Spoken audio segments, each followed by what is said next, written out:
बच्चों आज हम करेंगे बहुत ही इम्पोर्टेंट टॉपिक जिसका हमारे बोर्ड के एग्जाम में आने के पूरे पूरे चांसेस हैं। ठीक है बच्चों, तो आज हम करेंगे प्रेम में। इसके अंदर जो मेरा ये उदाहरण आपका जो एनसीईआरटी की किताब है उसमें जो उदाहरण है एक्सरसाइज जो आपकी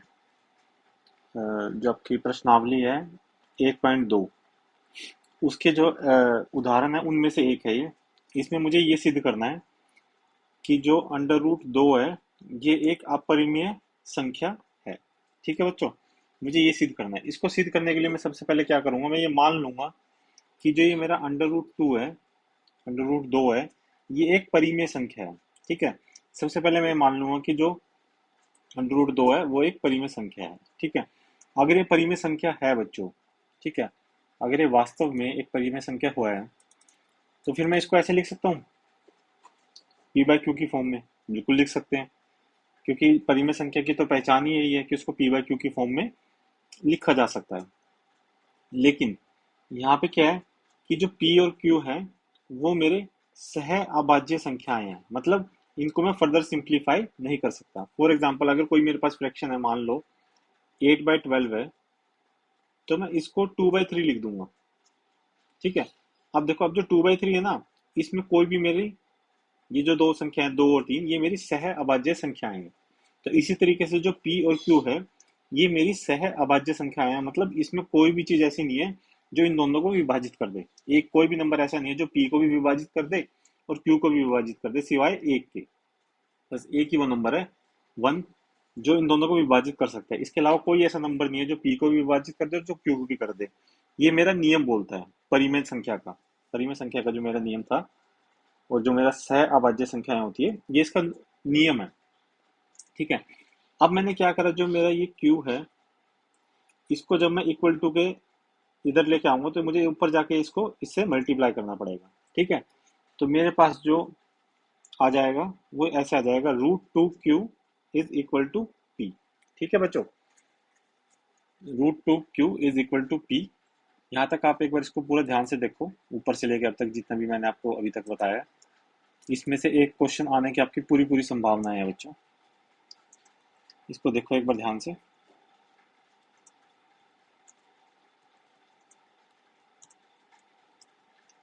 अब देखो बच्चों, मुझे नेक्स्ट स्टेप में क्या करना है, मुझे दोनों तरफ वर्क करना है। ठीक है बच्चों, मुझे दोनों तरफ वर्क करना है, मतलब इसका भी मैं स्क्वायर कर दूंगा और इसका भी मैं स्क्वायर कर दूंगा। तो स्क्वायर कर दूंगा तो √2 का जो स्क्वायर है वो मेरा आ जाएगा 2, और इधर क्यू का स्क्वायर आ जाएगा क्यू, और पी का जो वर्ग आ जाएगा वो आ जाएगा पी की पावर 2। ठीक है, इधर से जब मैं वर्क करूंगा तो अंडर रूट 2 का जो वर्ग आ जाएगा वो 2 आ जाएगा, जो क्यू है इसका वर्ग आ जाएगा क्यू इसकी पावर 2, और इधर से पी का जो वर्ग आ जाएगा पी और इसकी पावर 2। ठीक है बच्चों, अब जो ये वाला 2 है इसको मैं इक्वल टू के राइट साइड में मूव कर सकता हूँ, मतलब पी के नीचे डिवाइड में ला सकता हूँ। बिल्कुल ला सकते हैं, तो मैंने ऐसे लिख दिया क्यू की पावर 2 बराबर है मेरे पी की पावर 2 बटे में 2। ठीक है, अब इसका मतलब ये है कि जो 2 है वो मेरा पी की पावर 2 को विभाजित कर रहा है। ठीक है, और मैंने पिछली क्लास में आपको एक प्रेम में कराया था कि अगर कोई नंबर किसी की पावर को विभाजित करता है, जैसे इसके वर्ग को विभाजित कर रहा है, तो वो नंबर उस नंबर को भी विभाजित कर देगा, मतलब 2 जो है वो पी को भी विभाजित कर देगा। ठीक है, ये हमने पिछली जो कक्षा थी उसमें ये पढ़ा था, जो पिछली हमने क्लास ली थी उसमें आपने पढ़ा था। अगर नहीं पढ़ा आपने तो उस कक्षा को आप दोबारा देखो।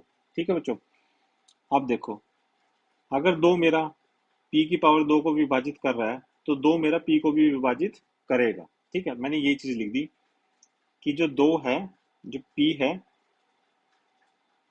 वो 2 से मेरा विभाजित हो सकता है, मतलब पी जो है वो मेरा 2 से विभाजित हो रहा है। तो इसका मतलब क्या है कि पी को मैं ऐसे लिख सकता हूँ, अगर कोई भी संख्या 2 से विभाजित हो रही है तो इसका मतलब उसमें कहीं ना कहीं 2 तो है। जब हम इसका वो गुणनफल करेंगे तो इसमें कहीं ना कहीं 2 तो आएगा, और मल्टीप्लाई में या फिर गुणा में कोई भी कुछ भी संख्या आ सकती है एक। ठीक है, तो मतलब मैं इसको ऐसे लिख सकता हूँ कि जो मेरा पी है वो बराबर है 2 गुना में 1। ठीक है, अब देखो बच्चों, मैंने ऊपर जो ये वाली इक्वेशन लिखी हुई थी, √2 q under root two q बराबर है मेरा पी के। इसको मैं दोबारा लिखता हूँ, ठीक है। अंडर रूट दो क्यू बराबर है मेरा पी के, ठीक है। अब मैंने क्या करा, इस पी की जगह मैंने ये टू ए जो है, दो ए है, इसको यहाँ पे रख दिया।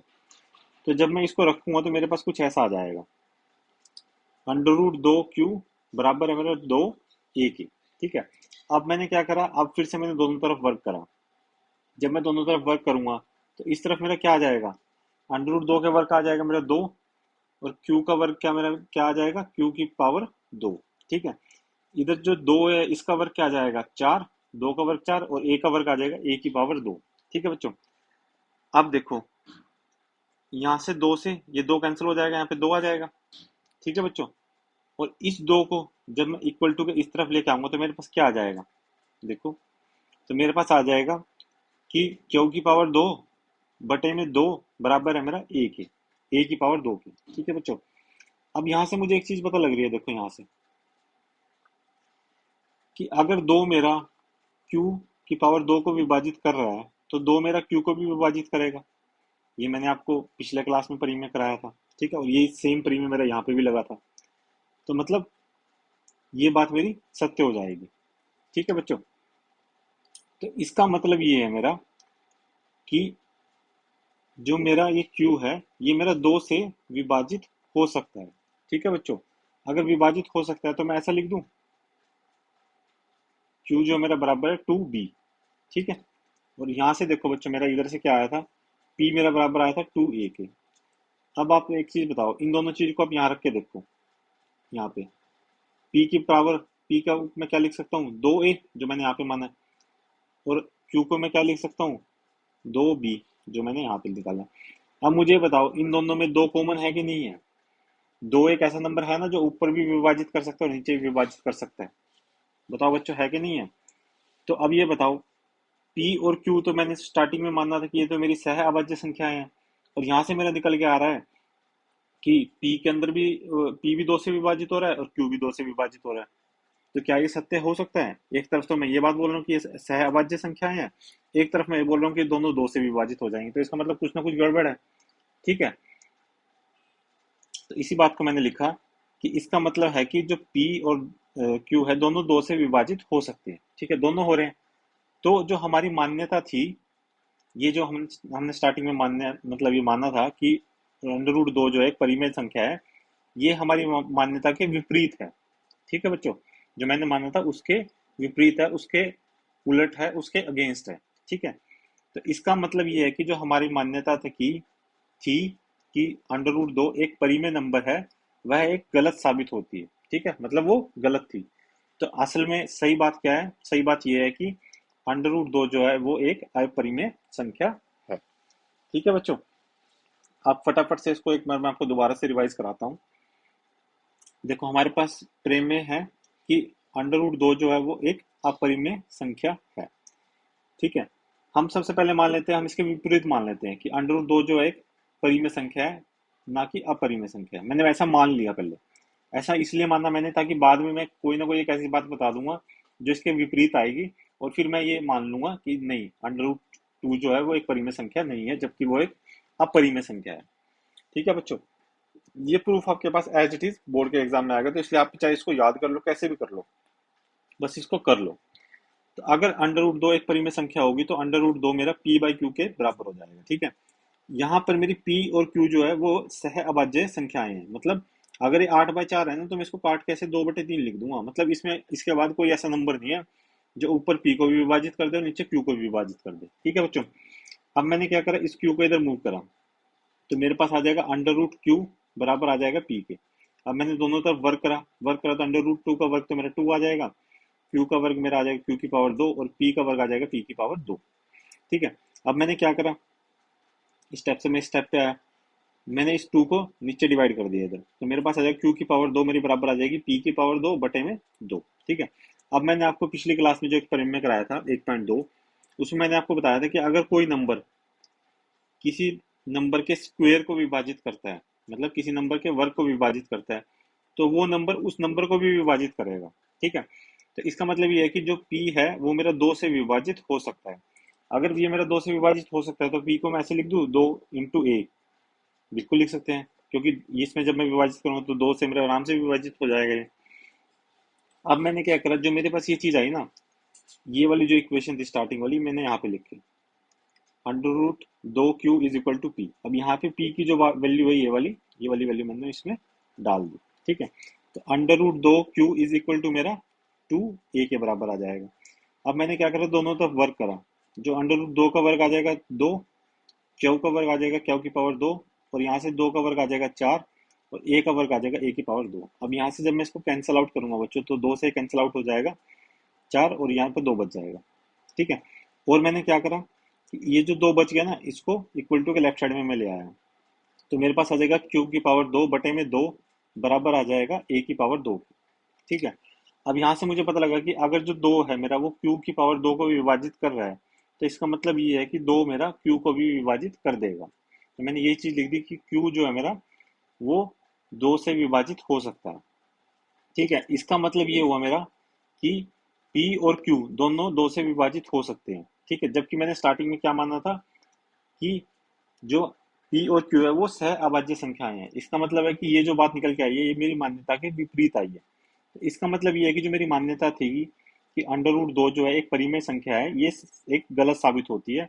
और सही बात यही है फिर कि अंडर रूट 2 जो है वो एक अपरिमेय संख्या है। ठीक है बच्चों, मैं आपको एक इस तरह का एक एग्जांपल और कराऊंगा, उसके बाद फिर आप खुद करना। देखो अगला मेरा एग्जांपल है बच्चों कि अंडर रूट 3 जो है वो एक अपरिमेय संख्या है। ठीक है बच्चों, सेम उसी तरीके से करेंगे जैसे हमने पिछला करा था, कोई भी चेंज नहीं आएगा। ठीक है, बिल्कुल सेम आएगा। हम मान लेते हैं कि अंडर रूट 3 जो है वो एक परिमेय संख्या है, हमने मान लिया। तो अंडर रूट 3 को मैं ऐसे लिख सकता हूँ पी बटे क्यू, बिल्कुल लिख सकते हैं। और यहाँ पे मेरी जो पी और क्यू है ये दोनों की दोनों सह अभाज्य संख्याएं हैं। ठीक है, मतलब इनके बीच में कोई भी ऐसा नंबर नहीं है जो पी को विभाजित कर दे और जो क्यू को विभाजित कर दे। अब मैंने क्या करा, सेम प्रोसीजर करा, इस क्यू को ऊपर ले आया, इधर ले आऊंगा तो मेरे पास आ जाएगा अंडर रूट 3 गुना में q is equal to P.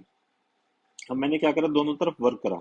जब वर्क करूंगा तो मेरे पास क्या आ जाएगा, इसमें जब मैं वर्क करूंगा तो मेरे पास आ जाएगा रूट 3 का वर्ग तो आ जाएगा 3, क्यू का वर्ग आ जाएगा क्यू की पावर 2, और पी का वर्ग आ जाएगा पी की पावर 2।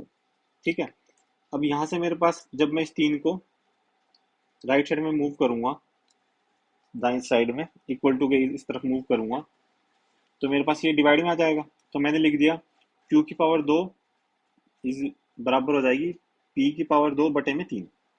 अब यहाँ फिर वो मेरा सेम चीज लगेगी कि अगर 3 मेरा पी की पावर 2 को भी विभाजित करता है तो 3 मेरा पी को भी विभाजित कर देगा। यही मैंने लिख दिया कि पी जो है वो 3 से विभाजित हो सकता है। ठीक है, अगर हो सकता है तो मैं पी को ऐसे लिख दूं 3 गुना में ए, क्योंकि ये तो 3 से विभाजित हो जाएगा। अब मैंने क्या करा, जो मेरी पहले वाली इक्वेशन थी ये वाली मैंने एज इट इज उठा के यहाँ पे लिखी अंडर रूट 3q बराबर पी। अब यहाँ पी की जो वैल्यू है वो 3a मैं यहाँ पे पुट कर दूंगा। जब मैं पुट करूंगा तो मेरे पास आ जाएगा under root 3q is equal to 3a। फिर मैंने दोनों तरफ वर्क करा। जब वर्क करा तो मेरे पास क्या आ जाएगा, 3q की पावर 2 बराबर में 9 a की पावर 2। अब यहाँ से 3 कटेगा तो यहाँ पे आ जाएगा 3। ठीक है बच्चों, अब ये जो 3 है ना, ये इक्वल टू इधर आएगा तो डिवाइड में आ जाएगा। तो मैं इसको ऐसे लिख सकता हूँ कि q की पावर 2 बटे में 3 बराबर है मेरा a के।